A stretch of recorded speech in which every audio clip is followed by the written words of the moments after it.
Around 2 in the morning, rest is getting harder. Hello, welcome, Devil Sniper here, and today I'm bringing you episode number 17 of our career mode with West Ham United. And I want to get back to the issue with Kare. It is rather worrying, considering the situation we have with Adrian. As we know, Adrian will be leaving the club come the January transfer window. There's also rumours that Andy Carroll could be on his way out, and of course, Kare not being happy and not being settled is just deeply worrying. We have sat down with his agent. We are hoping to work out a deal, but it's in his hands at this moment in time. That aside, we are playing at Goodison Park against Everton in what is a monumental game. We still have the best defensive record in the league. Ourselves and Man City have both conceded 6, and then Everton, Burnley and Chelsea have conceded 9. So it really is the battle of defences today. But considering our record going into this game, it is massive. It is a massive game. A really poor performance against Oldham, where we managed to win on penalties.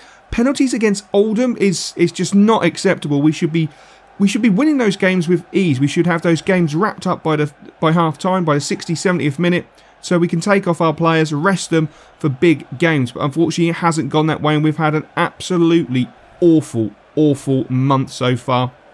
Probably the worst on record. It's just been a despicable month, and I'll be glad to see the back of the month. But hopefully we can go out of this month with a high, and a 3 points against Everton would be absolutely fantastic. Will it be possible? We'll just have to wait to see.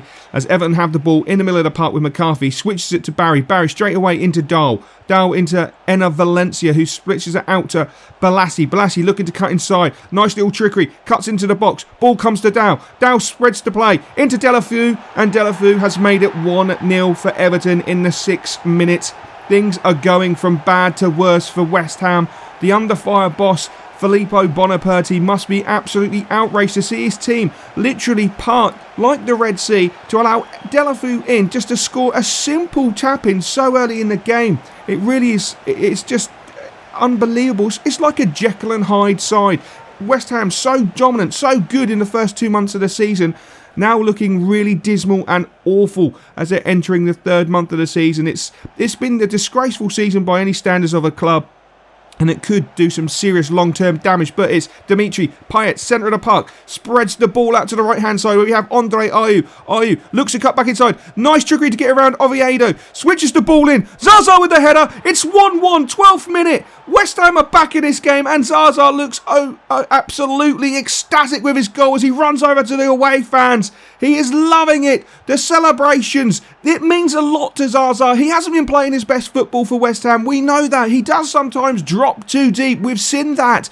But today, he's been in the right place at the right time with a fantastic bullet header. Andre Ayew with nice trickery to get around Oviedo. Sticks in a beautiful ball. Jagielka just had no chance in the centre of the box to be marking. Or was it Funes Maurice who was marking Zaza, and he just had no chance.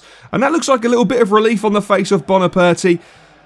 Trailing after 6 minutes, he looks rather ecstatic that the team have managed to bring it back, and it's Ayew knocking the ball forward into Arbeloa. Arbeloa goes past Oviedo. He's not having a great game. Can he get the ball in? It's into Andre Ayew. He has the shot, but what a save from the Everton goalkeeper there. Absolutely fantastic play, as again, Ayew coming down the right-hand side, plays the ball into Zaza, who's dropped a little bit deep, but the referee blows the whistle as West Ham are looking to hit Everton on a counter-attack. We're going at half-time. Everton 1, West Ham 1, and things are starting to look up for the away fans. We come into the second half. West Ham kicking from left to right. Hopefully they can capitalise on that rather positive first half. But it is Everton on the attack. McCarthy with the ball. Played it into Valencia, but the shot is straight down the throat of Randolph. It's Mikel Antonio, left-hand side. Plays the ball back sensibly into Pedro. Pedro gets the ball out to Noble. Noble with a delightful chip into Andre Ayew. Oh, it was a speculative effort. It would have been fantastic if it nestled in the top corner, but unfortunately it just was not meant to be, as Everton with the corner swung in deep. Easy clearance, comes to Ayew on the edge of the box, takes a wicked deflection there and goes past Randolph. Everton nick the 2-1 lead in the 71st minute. You've got to say it's come against the run of play. West Ham have dominated the game since equalising and just have not capitalised on their chances. And then a cruel deflection goes past Randolph. It hits the defender. Randolph's already dived. He tries to get up and only makes things worse as it hits his shoulder and goes into the back of the net. Really undeserved for Everton, but I'm sure they'll be happy with it. I'm sure Koeman will be happy with it. Bit of a rash challenge over on the far side. but it doesn't matter. Everton have just made it 3-1 in a 92nd minute. The challenge on the far side distracted everybody there because it was a bit of a rash challenge, but Everton just kept going. Nice play, nice shot, 3-1, and things are definitely looking worse for Filippo Bonaperti. His boys, their heads have started to go down since Everton scored that second goal. They don't look like they could come back into the game, and I'm pretty sure the referee has now, yes, blown that whistle, and it finishes Everton 3, West Ham 1. Man of the match. Can we have a man of the match after that? It was a really tough game, but to be fair, I have to give it to Zaza. It is the first time we've actually seen the real Zaza. He actually played really well. He didn't drop too deep. He played superbly. We just didn't give him enough opportunities to score more goals, but he took his goal fantastically, and hopefully that's a positive for the future. I've got to say, this month has been a disaster. It really has been a disaster. I don't want to talk about this month at length.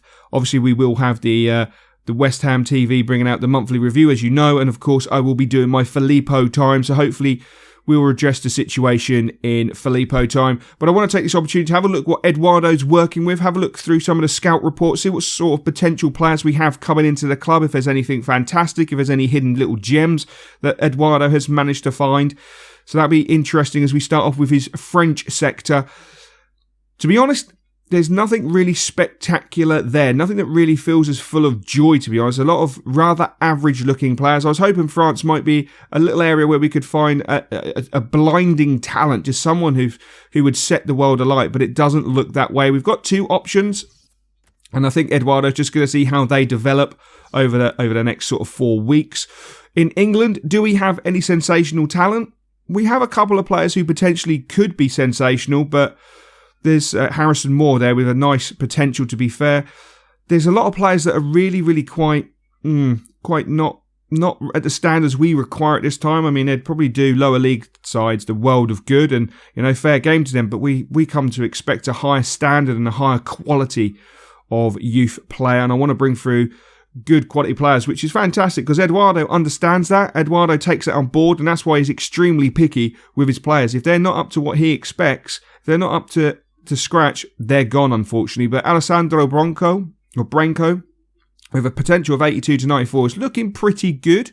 Hopefully he will grow and develop. He is 17, so he hasn't got too much more time to grow and develop before we make a decision to either sign him or release him, which will be unfortunate for the young man, but hopefully, he can come good and start showing some of his true potential, some of his true talent. Pedro Jesus, or Pedro Zeus, is looking not too bad. He has the potential there. The question is if he can live up to that potential will be fantastic. But that is where we're going to leave this episode and this month, thankfully, and we're going to head into November.